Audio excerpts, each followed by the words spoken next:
कहानी की शुरुआत होती है एक घने जंगल को दिखाते हुए। एक आदमी पागलों की तरह भाग रहा था, इस उम्मीद में कि शायद उसे इस जंगल से भाग निकलने का कोई रास्ता मिल जाए। लेकिन ये जंगल इतना घना था कि यहाँ से बाहर जाने का कोई रास्ता नहीं नजर आ रहा था। यह आदमी सूरज को देखते हुए आगे बढ़ता है, लेकिन अब सूरज भी धीरे धीरे ढल रहा था। मगर इस आदमी ने भागना नहीं छोड़ा। भागते भागते एक पॉइंट आया जहाँ एक बोर्ड पर लिखा हुआ था पॉइंट ऑफ नो रिटर्न, यानी वहाँ से कोई वापस नहीं जा सकता। साथ ही इस बोर्ड पर नंबर 108B लिखा हुआ था। ये देखकर वो और भी ज्यादा परेशान हो जाता है। धीरे धीरे अंधेरा और बढ़ने लगा और पूरे जंगल में एक अजीब सा खौफ फैल गया। तभी अचानक एकदम से सारे परिंदे उड़कर वहां से चले जाते हैं। इस आदमी के कई मील के सफर के बाद भी उसे पूरे जंगल में कोई भी एक जंगली जानवर नहीं दिखाई दिया। न जाने ऐसा क्या था जिसे जंगली जानवर भी डर रहे थे। डर के मारे वह आदमी और भी तेजी से भागने लगा। लेकिन कई घंटों का सफर करने के बाद वह आदमी अचानक एक जगह पर आकर रुक गया और उसके चेहरे पर मायूसी छा गई, क्योंकि उसके सामने वही 108 नंबर वाला साइन बोर्ड था जिस पर लिखा हुआ था पॉइंट ऑफ नो रिटर्न। अब आदमी को समझ आया कि चाहे मैं जितना भी भागूं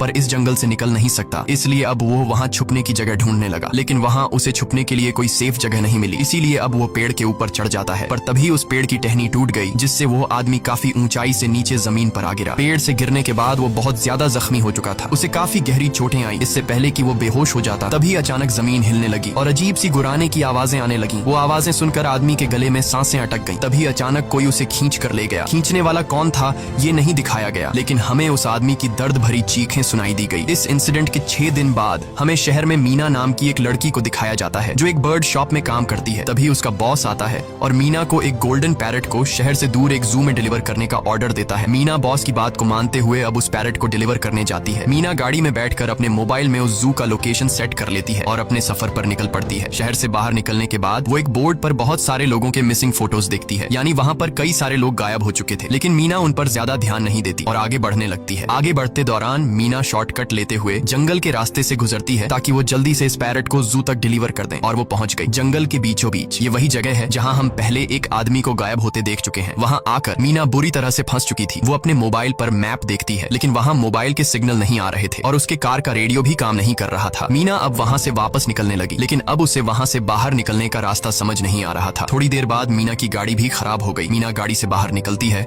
और उसे सामने लगा हुआ वही पॉइंट ऑफ नो रिटर्न वाला बोर्ड दिखाई देता है। मीना को कुछ समझ नहीं आता, इसीलिए वो पैरट के पिंजरे को हाथ में लेकर आसपास मदद ढूंढने आगे चली जाती है, लेकिन वहां आसपास किसी भी मदद का नामो निशान तक नहीं था। उसके बाद वो वापस उस जगह पर लौट आती है जहां उसने अपनी गाड़ी खड़ी की थी, लेकिन वहां से उसकी गाड़ी गायब हो चुकी थी। ये देखकर वो बहुत ज्यादा परेशान हुई। उसे लगा कि शायद वो उस जगह पर नहीं आई है जहां उसकी गाड़ी खड़ी थी, बल्कि ये किसी दूसरी जगह पर आ गई है और उसकी गाड़ी कहीं दूसरी जगह में खड़ी है, क्योंकि इस जंगल का हर एक पॉइंट एक ही जैसा दिखाई दे रहा था। अब अंधेरा भी गहरा होता जा रहा था। एकदम से पहले की तरह ही सभी परिंदे इन पेड़ों से उड़ जाते हैं। मीना को अब डर लगने लगा था, क्योंकि जमीन भी जोर जोर से हिल रही थी। मीना को वहां आसपास किसी के होने का एहसास होता है। तभी अचानक मीना को दूर किसी का साया नजर आया। मीना भागते हुए उसके पीछे आई, पर उसे वहां कोई भी नहीं मिला। तभी अचानक मीना को एक बूढ़ी औरत भागते हुए दिखाई दी। मीना भी दौड़कर उसका पीछा करने लगी। वो उससे मदद मांग रही थी, लेकिन वो औरत रुकती नहीं, तेजी से भागती रहती है। एक बार फिर मीना इस बूढ़ी औरत का पीछा करती है। अचानक वो बूढ़ी औरत फिर से गायब हो गई। मीना जब उसे ढूंढते हुए और आगे बढ़ी तो उसे दूर जंगल में एक बड़ा सा कमरा दिखाई दिया। वो बूढ़ी औरत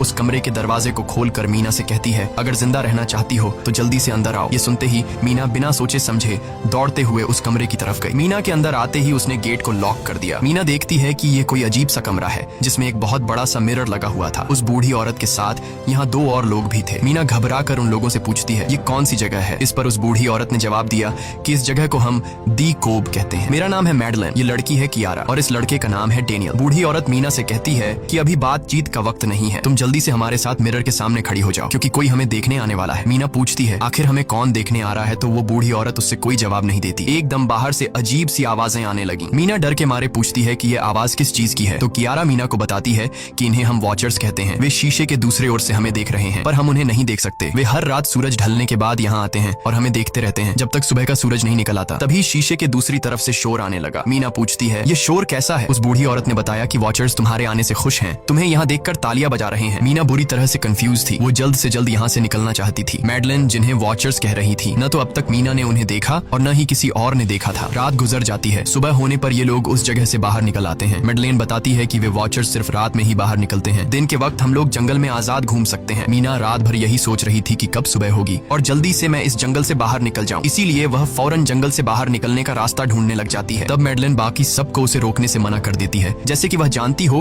कि मीना इस जंगल से बाहर नहीं निकल सकती और वह जरूर वापस आएगी। बस मीना को जाते हुए मैडलेन बताती है कि तुम्हारा यह फैसला अच्छा नहीं है, इस जंगल से बाहर निकलने का कोई रास्ता नहीं है। रात होने से पहले हमें इस घर में वापस आना पड़ता है, अगर तुम लेट हो गई तो तुम अपनी जान से हाथ धो बैठोगी। मीना किसी की बात नहीं सुनती और अपने पैरेट को लेते हुए तेजी से आगे बढ़ती है। थोड़ा सा आगे बढ़ने पर उसे वहीं पॉइंट ऑफ नो रिटर्न वाला साइन दिखाई देता है। उसे देखकर वो घबरा तो गई, लेकिन उसने हिम्मत नहीं हारी और सूरज को देखकर सूरज की डायरेक्शन में आगे बढ़ती रही, पर जंगल से निकलने में कामयाब नहीं हो सकी। आगे चलकर रास्ता ही खत्म हो गया। मीना ने देखा कि वो एक पहाड़ के टॉप पर खड़ी है, जहाँ से आगे दूर दूर तक जंगल के सिवा कुछ भी नहीं था। इसीलिए वो मायूस होकर नीचे बैठ जाती है। तभी अचानक उसके कंधे पर किसी ने हाथ रखा। वो डर गई और जब उसने पीछे मुड़कर देखा तो वो बूढ़ी औरत मैडलेन थी। यहाँ मैडलेन उसे हौसला देती है और कहती है कि सिर्फ तुम ही नहीं जिसने यहाँ से निकलने की कोशिश की और हार गई, हम भी तुम्हारी तरह ही हार कर यहाँ रुके हैं। यहाँ से बाहर निकलने का कोई रास्ता नहीं, चलो मैं तुम्हें कुछ दिखाती हूँ। मैडलेन मीना को जंगल की तरफ लेकर जाती है। मैडलेन मीना से कहती है, ये जंगल एक शिकारी है और हम सब उसका शिकार, अगर जिंदा रहना चाहती हो तो हमारे साथ ही रहो। मैडलेन उसे पॉइंट ऑफ नो रिटर्न वाले काफी सारे साइन बोर्ड दिखाती है, जो कि जंगल के चारों तरफ गोल घेरे में लगे थे और उनके बीच में था उनका कमरा। मैडलेन बताती है कि यह हमारे घर से आधे दिन के फासले पर लगे हैं, अगर इसे आगे गई तो वापस लौटना मुश्किल हो जाएगा, इसलिए कभी भी यह तुम्हें नजर आए तो तुम इन्हें इग्नोर मत करना। मीना पूछती है, ये सब किसने बनाया? तो वो जवाब देती है, ये एक प्रोफेसर ने बनाया है, लेकिन अब तक उसे किसी ने देखा नहीं है। अब रात हो जाती है, ये लोग वापस उस घर के अंदर आ जाते हैं। हर रात वॉचर्स उन्हें देखने के लिए आते थे। आज कियारा नामी लड़की उनके सामने डांस करती है और कहती है ये सब उन्हें पसंद है। ऐसा नहीं था कि इन चारों को हर रात वॉचर्स के सामने खड़ा ही रहना पड़ता था। ये लोग जो चाहते वह कर सकते थे, बस ये लोग उनकी तरफ अपनी कमर नहीं कर सकते थे। ऐसा करने पर वो लोग बहुत ज्यादा गुस्सा हो जाते थे। रात में तो उन्हें सिर्फ वॉचर्स का मसला था, लेकिन दिन में भी उन्हें बहुत मुश्किलों का सामना करना पड़ता था। ये लोग जंगल से हर रोज अपना पेट भरने के लिए कुछ न कुछ शिकार करके लाते थे,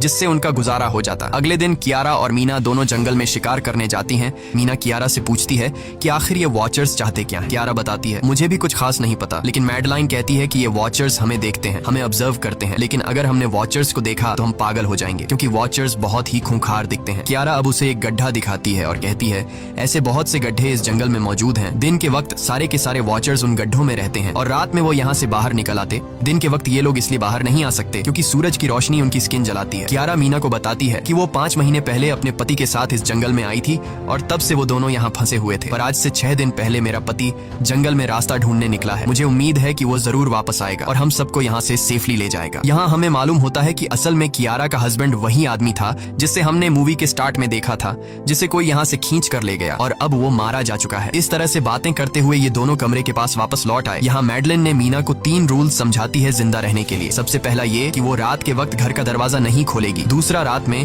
वो आईने की तरफ अपनी कमर नहीं करेगी। और तीसरा ये कि दिन के वक्त वो उन गड्ढों के पास नहीं जाएगी और जितना हो सके रोशनी में रहेगी। जब तक तुम इन रूल्स को फॉलो करोगी तब तक तुम जिंदा रहोगी। लेकिन मीना को मैडलाइन की बातों पर बिल्कुल भी भरोसा नहीं होता। अब उस रात मीना इन वॉचर्स के बारे में जानना चाहती थी, इसीलिए वो शीशे के साथ कान लगाकर आवाजें सुनने की कोशिश करती है। जब उसे कुछ सुनाई नहीं देता तो मीना को मैडलाइन की बताई गई वॉचर्स की बातें फेक लगने लगती हैं। इसलिए